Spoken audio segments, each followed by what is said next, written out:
Baba Sahib, why are you laughing? Baba Sahib said that he has now, he was elected on a reserve seat. He also, Baba Sahib also asked that person, you were elected on a general seat or a reserve seat. So he said that it was a reserve seat and it is because of your Constitution of India, because of you, I got elected on this seat. So when he went, so Baba Sahib started laughing, and then Baba Sahib replied, Ratu, that he got elected on a reserved seat, and he is admitting that through Constitution of India. And now when I asked that what you are going to do, he said that he is going to act according to the party politics and whatever agenda is being given to him. He has now become the Harijan of Mahatma Gandhi. He is no more a man of society. So that way, this 117, 18, or if this number is more than that, they are merely the stooges in the names of Manyavar Kanchiram Sahib. They are actually not our representatives. I just quoted one line of Pune Pal. This revisiting Ambedkar, revisiting Baba Sahib, it's not just merely in words, in spirit we have to follow it. It's like revisiting Pune Pal. All of us, all of you people, I request you people to please read The Age of Stooges written by Manyavar Kanchiram Sahib. Until and unless you read that very book, you won't be able to get this answer. What actually are they our real representatives? They are not our real representatives. Actually, they are not raising our issues. So how can they be our representatives? In a it would not be, I'm trying to be precise, but just look at, have a look at the constituencies. ये परिसीमन जब करते हैं ना कि when these limits are being constructed, these scheduled caste community, SC community, ST community and all. So when these reserved seats are framed, you have to keep in mind that now the things have changed. The majority of the upper caste community are being done under the reserved community. So obviously, if you and we are fighting, if suppose in a village of 1,000 people, 800 are Chamar community, 10 are from Musahar or some low community, 100 villagers are of Brahmin community. It's because of this Pune Pact. What happens is we are fighting amongst ourselves. 800 Chamar community, they are in a election of Gram Pradhan or what or so.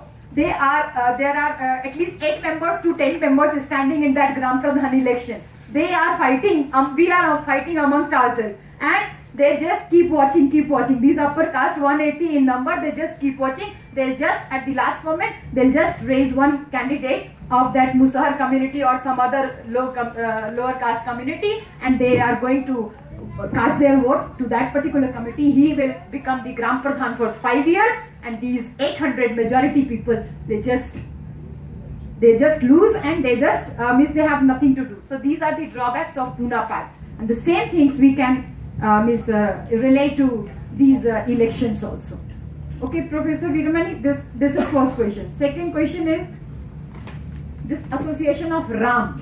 So let us all use this title Rams. You never know, next time you can also be the President of India. So this is through. You never know, because this Ram Mandir issue was raised, and now Ramnath Kovind is the President of India. So you never know, Professor Veeramani Ram is going to be the next Prime Minister of India. So this title. This country instead of adding Ram into my name. So that should be the spirit. So next question which you asked that instead of entering into the temple, now that you said, you yourself answered your question. So we have to follow the 22 vows of Baba Sahib.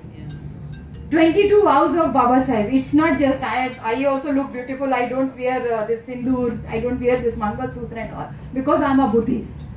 I do not follow any sort of rituals. I am a Buddhist. I am married through Buddhist customs. Bhante ji ne meri shaadi karai. So I request you all to follow at least, if not Buddhism, then at least 22 vows of Baba Sahib. So this is the second solution to your problem. You might be Buddhist, your wife might not be Buddhist. Okay, she might be following all these rituals, Karwa Chauth and all sort of vrat and all. Yeah? So that way we have to at least, if not embracing Buddhism, embrace 22 vows of Baba Sahib.